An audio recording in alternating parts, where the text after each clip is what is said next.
welcome to Show of the Week. You're watching Outside Xbox. I'm Jane. And I'm Andy. This week I harness the awesome power of fire-breathing robots. You can do a fatal assault, Andy. Is this a fatal assault? Fatal assault! Yes, you did. Meanwhile, I've been researching Daedra worship, which is the hot new religion from the Elder Scrolls universe, and my new thing. Okay, so there's Mephala, Daedric Prince of Spiders, and then Boethia, Daedric Lord of Murder and Deceit, or Molag Bal, who is the corrupted enslaver of mankind. So many to choose from. It's a very spiritual belief system, I find. And why are you doing that? Well, it was in preparation for this week's show about the Elder Scrolls Online. A new dawn is upon us. The Elder Scrolls Online takes the fantasy RPG series that gave us Morrowind, Oblivion, and Skyrim, and by the power of the next generation, wax it into a shared, massively multiplayer online world. The clue is in the title. The Elder Scrolls Online is coming to Xbox One in spring next year, which puts it in the first wave of massively multiplayer online games poised to flood the next generation of hyper-connected, internet-loving games consoles. You couldn't move at E3 this year without bumping into an MMO game between MMO role-playing game The Division, MMO Race of the Crew, and MMO shooter Destiny. So, MMOs are big for 2014, or at least that's the plan. Also, I've said MMO too many times and it's lost all meaning. MMO, nope, ruined. Skyrim is a solitary experience, but for Elder Scrolls fans who want to roam the world of Tamriel with friends and strangers, the Elder Scrolls Online might be just the ticket.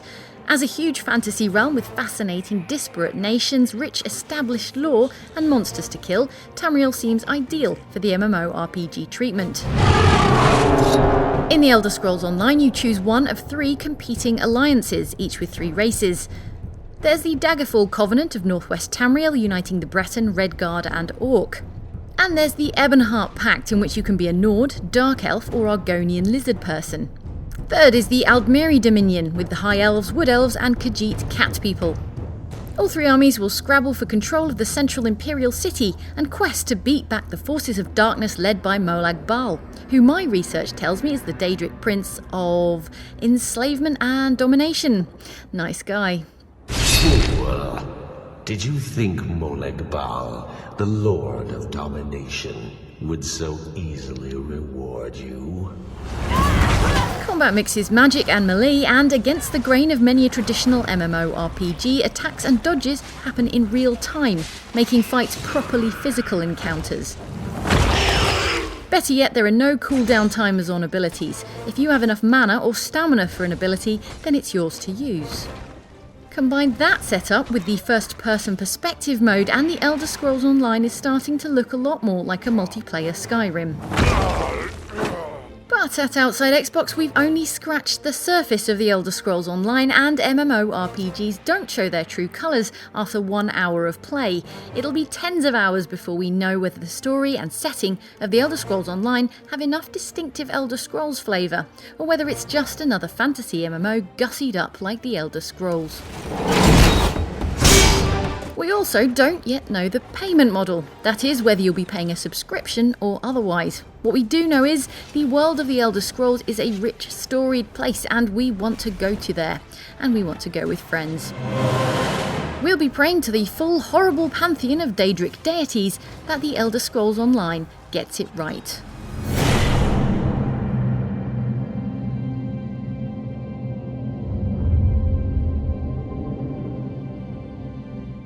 Have you, Andy, heard the good news about Sheogorath, the Daedric Prince of Madness?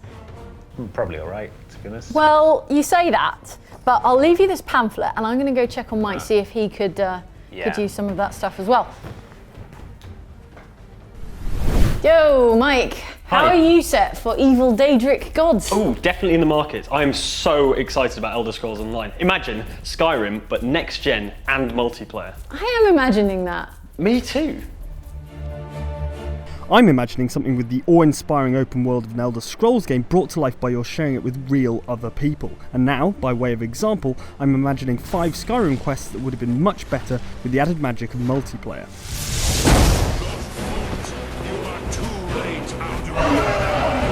Now, Skyrim was a game about being the super special chosen one, the one and only Dragonborn.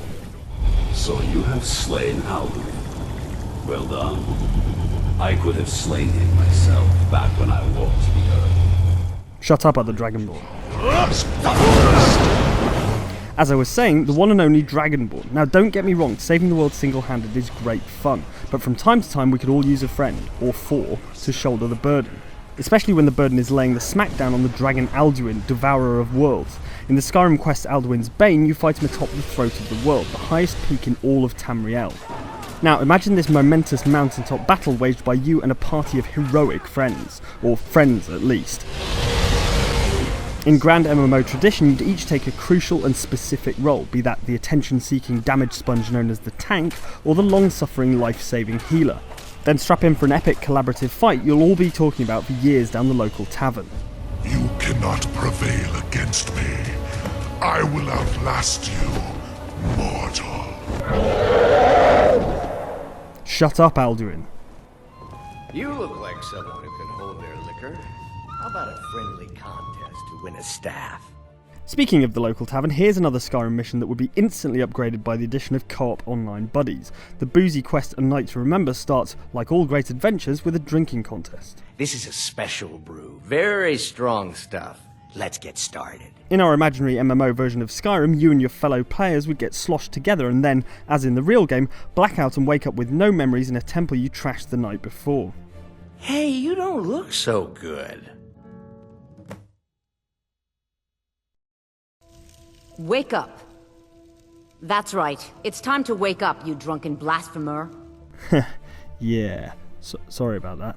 Together you'd have to pick up the pieces and retrace your sozzled steps around the game world through the previous night's apocalyptic pub crawl. Sound familiar? It's The Hangover, but in Skyrim. Now, who left that saber cat in a bathtub? Oh, I'd love to help you figure it out, but I'm so busy cleaning up the mess you made of our temple. Tooling up and venturing with friends into a deep, dark dungeon is classic MMORPG stuff. The Skyrim questline Forbidden Legend could work perfectly as one of these large-scale, multiplayer dungeon raids.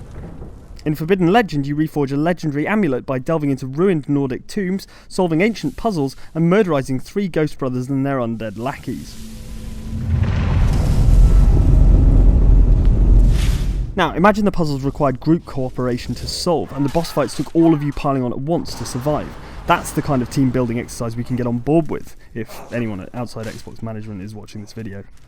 As for who gets to keep the loot, the powerful and valuable amulet itself, that's between you and your gang, all part of the MMO fun. Try not to kill each other. Imagine if Skyrim's critical battle for Whiterun City was fought by 2 armies of human players, as in an MMORPG battleground. In single-player Skyrim, you take sides with the attacking Stormcloaks or the defending Imperials. Everyone on me! Let's show these Imperial milk drinkers what true Nords look like! In our imaginary Skyrim MMO, the Imperial players would together have to hold the barricades, or the Stormcloak players would smash them to bits and conquer the city, before slash dancing till morning, probably. That's enough. I surrender. I surrender. And in the Elder Scrolls Online, player versus player fighting takes on an even grander scale. PvP between the 3 factions' armies goes on in the central province of Cyrodiil, home of the Imperials, where you'll wage war against your 2 enemy alliances. Goddamn Ebonheart Pact, I hate them so much! Finally, it's not a quest, it's a DLC add-on, but consider Hearthfire, the Skyrim DLC that lets you build and customise your own home in the land of the Nords. Various MMORPGs, such as The Lord of the Rings Online, dabble with player housing, giving players a pad of their own in their persistent online world, like a Tolkien-esque frat house. We quite fancy collaboratively buying and building a shared Skyrim house in which to chill with online friends. But the Elder Scrolls Online isn't planning to include player housing, so we can only dream of a barrack/party house in that game world. Although never say never, because long-running MMOs are well known to roll out new features as they go. While we love sitting alone in our giant, drafty Skyrim mansions and chatting up NPCs all by ourselves, I used to be an adventurer like you. Then I took an arrow in the knee. we're all too ready to hang out with real people who aren't banging on about being an adventurer like us until they took an arrow to the knee. Incidentally, to the first person who types an arrow to the knee gag into the Elder Scrolls Online chat channel, I will hunt you down. Now it's time to see what you've been commenting on the website and on the YouTubes. First up was our punishingly detailed analysis of the GTA 5 trailer, in which we speculated about the mysterious fourth slot on the character selection wheel. HP LeKay asks, am I the only one hoping the fourth character is Nikon Bellic? American talk show host and philanthropist Oprah Winfrey replies, I hope the fourth character isn't a camera. Burn, Oprah. This week you might also have seen how cool we look dancing to new Kinect music game Fantasia Music Evolved. Probably all the comments are about how excellent we were. So let's see. Okay, Sega Not Pagan says, Jane, you are truly beautiful. Good start. But you dance like Commander Shepard. What? Wait, what do they say about me? Pat LFC27 says, Mike's movements somewhat remind me of the dance scene in Napoleon Dynamite. Which scene was that? I think we have a clip.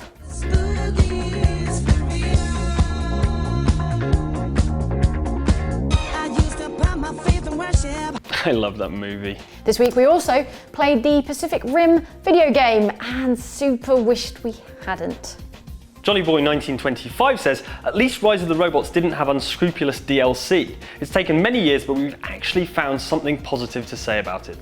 So some good came out of that game after all. Finally, on this video about the creepiest Easter eggs in video gaming. Grant Cole 1991 shares this vivid tale of terror. On Time Splitters 2, if you left it on the game over screen, you hear a woman whispering. Needless to say, naturally assuming it was a spooky ghost, we both pooped out pants. Anyone worried for Grant's digestive health will be relieved to hear. That was a weird typo, but I like how that all turned out. And so do we. All right, I'm going back to the sofa. All right, see you later. Ooh. That's the one.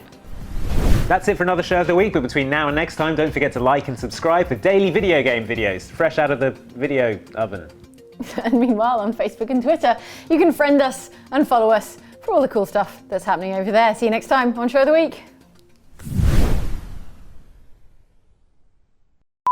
So did you decide on a Daedra in the end? Oh, that, no. No, I'm done with that. Yeah. But I left some stuff with Mike, and he's gone with Boogior, who is the Daedric prince of funk and dancing as well, you know. Well, yeah, that would explain it.